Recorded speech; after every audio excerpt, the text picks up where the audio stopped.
об одном из них начну, я повесть краткую свою, и таков уж мой обычай, я стихами запою. Как-то в ночь, когда сияя, в облаках луна скользит, из аула за дровами в лес отправился джигит. На орбе доехал быстро, сразу взялся за топор.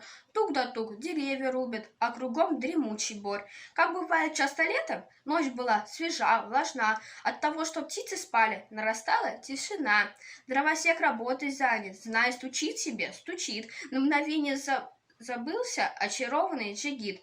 Чу! Какой-то крик ужасный раздается вдалеке, и топор остановился, замахнувшись в реке.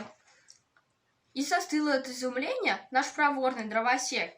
Смотрит и глазам не верят. Кто же это? Человек? Джин? Разбойник? Или призрак? Это скрюченный урод?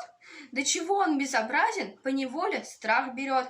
Нос изогнут наподобие рыболовного крючка. Руки-ноги, точно суща, устрашат и смельчака.